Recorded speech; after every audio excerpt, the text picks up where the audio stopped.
Kwa muda mrefu sana nimekuwa nikiulizwa kuhusiana na golden ratio na umuhimu wake katika masuala yote ya design. Kabla ya kuzungumzia golden ratio tafsiri yake ni nini, unatakiwa ufahamu kwamba golden ratio sio kitu kipya, ni kitu ambacho kipo miaka na miaka toka ulimwengu unavyotengenezwa. Hata Mungu ambaye ameumba hivi vitu vyote tunavyoviona na visivyoonekana vimetengenezwa kwa kutumia golden ratio. Golden ratio tunaweza tukaiona katika universe, yani ulimwengu kwa ujumla, tunaweza tukaiona kwa baadhi ya viumbe, lakini pia kuna baadhi hata ya mazingira yanakuwa yana reflect golden ratio.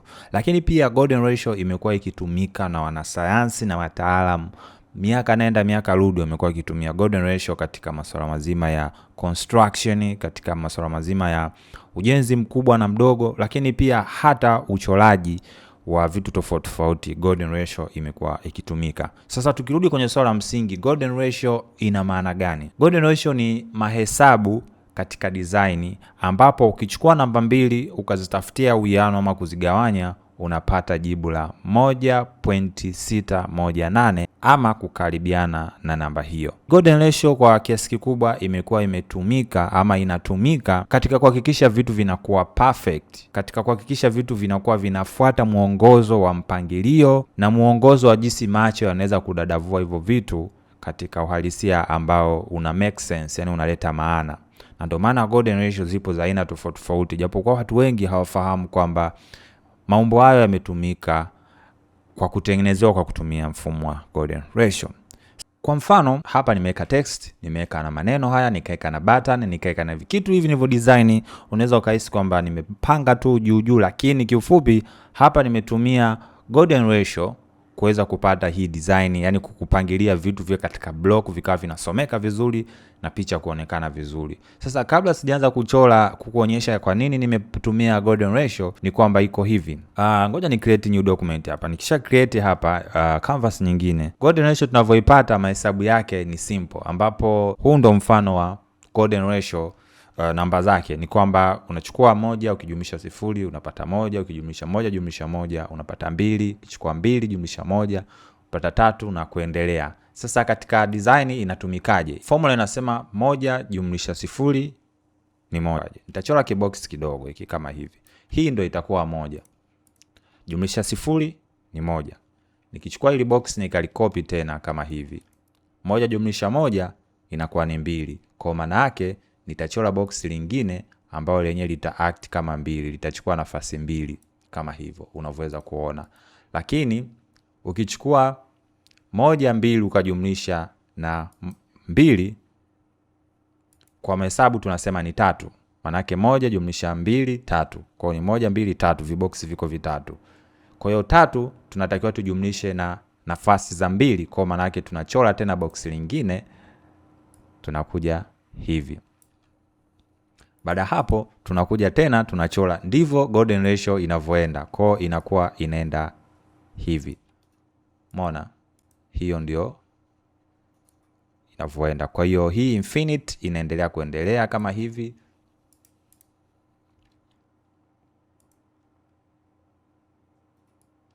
Hivi. Sasa changamoto ama maajabu ya golden ratio ni kwamba unaweza ukaichora mpaka kesho kutwa, milele, haifiki mwisho. Itaendelea kuwa hivyo hivyo na kuendelea. So hiyo ndo mfano wa golden ratio, lakini wengi wanavyofahamu ni kwamba inakuwa na spiral. Ambayo ile spiral wengi ambao tunavyoifahamu inakuwa iko hivi.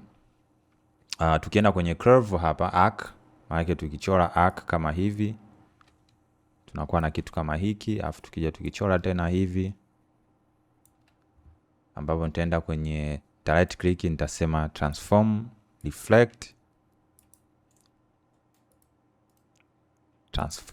reflect kama hivi. Wengi wanaifahamu golden ratio inakuwa ina spiral, ambazo hizi spiral ni kama direction ya hierarchy ya object zinatakiwa zikae wapi na kwa size gani. Nikichukua hii nika transform nikasema reflect kama hivi, nikaweka okay, nikaichukua nikaiweka hapa kama hivi, unaweza ukaona ndipo ambapo golden ratio imeweza kufanyaje, imeweza kukaa. Twende kwenye mfano mwingine. nimekuonyesha spiral jinsi inavyo align na hii design yangu. Je, unawezaje kuitumia golden ratio katika kudesign vitu tofauti tofauti? Ngoja nikuonyeshe kwenye typography. Kwenye typography inakuwa iko hivi.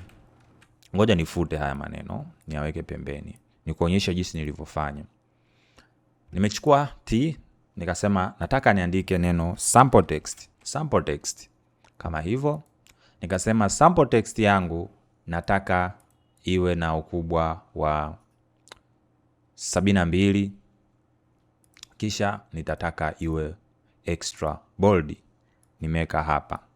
Formula ya golden ratio inasema kwamba uwiano wake ni 1.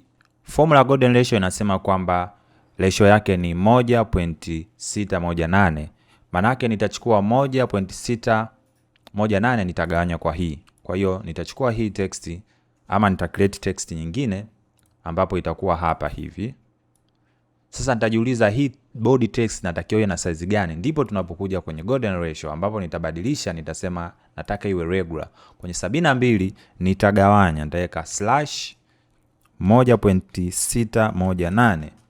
Nitapata hivi. Lakini bado nitaona bado ni kubwa, nitagawanya tena kwa namba ile ile, nitakuja nitasema 1.618.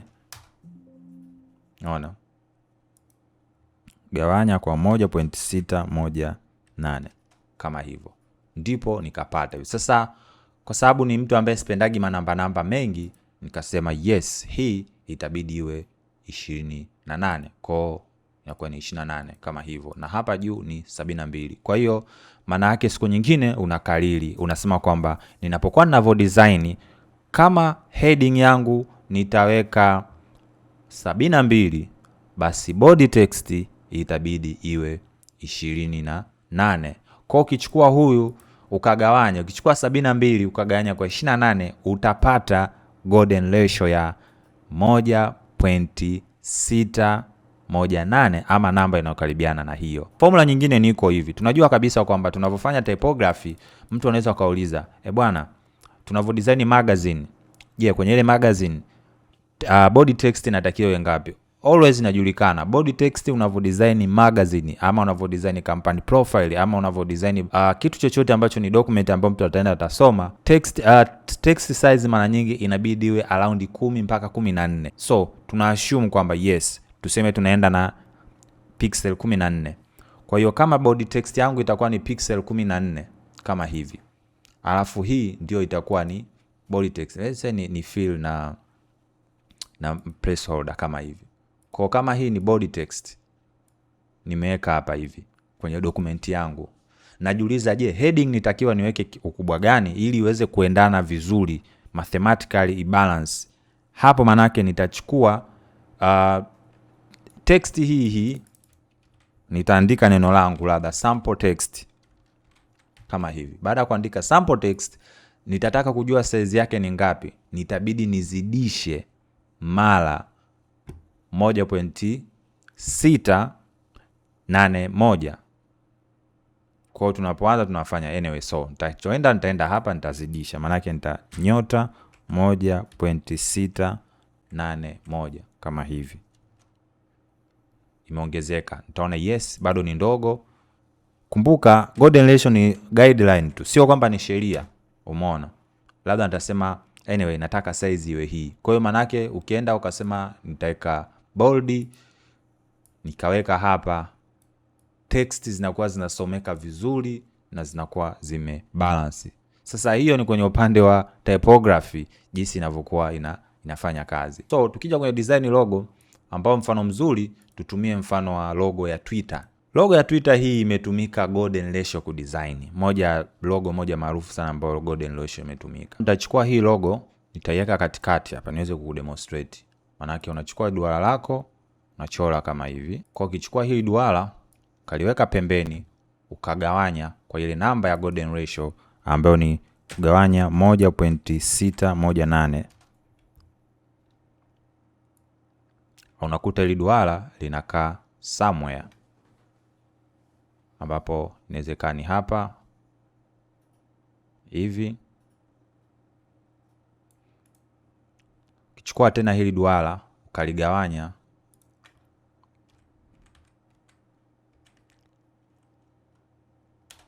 kama hivyo.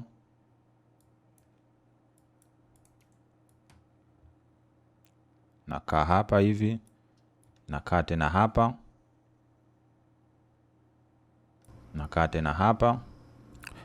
So hapa nakuonyesha tu jinsi gani ambavyo perfection ya logo ya Twitter inapatikana kwa kutumia golden ratio. Maana yake chukua duara, gawanya kwa 1.618, copy na paste, na baada hapo maduara yote yakiunganishwa kwa kutumia tool ya Pathfinder, tunaweza kutafuta path ambazo tunazitaka ambazo zinatengeneza logo ya Twitter, na baada kuconnect hizo path na kudelete ambazo zitajiki, ndipo inapopatikana logo ya Twitter kama hivi inavyoweza kuonekana. Kwa hiyo unaweza ukaona mwisho wa siku logo ya Twitter inaonekana kama hivi. Cycles zimekaa ambazo zipo katika format ya golden ratio. Hapo golden ratio hiyo unaweza ukaiona maduara yake ni haya hapa, yamepishana kwa uwiano wa 1.618, lakini pia ukiyaweka kwenye ile spiral boxes zile inakuwa inaonekana hivyo. So cha mwisho ambacho nataka uzingatie ni kwamba golden ratio sio sheria, ila ni muongozo tu ambao utakufanya uwe na design ambayo iko na perfection ya hali ya juu. Kwa hiyo sio sheria kwamba lazima uifuatishe, kwa maana unaweza ukadesign kitu pasipo kutumia golden ratio kwa kutumia vitu kama grids, kwa kutumia ruler, na ukapata kitu ambacho kimenyooka. Lakini unavyotaka vitu vikiwa vimebalance, kwamba typography imebalance, logo yako imebalance, ndipo inapokuja guideline ya kutumia golden ratio. Asante sana kwa kuangalia video hii. Natumaini utakuwa umejifunza kitu kikubwa sana, lakini usisahau kusubscribe, lakini pia kutembelea website yangu ya richacademy.org kuweza kuexplore na kuweza kujionea kozi mbalimbali za graphics design ambazo zitakupush kutoka hatua moja kwenda hatua nyingine.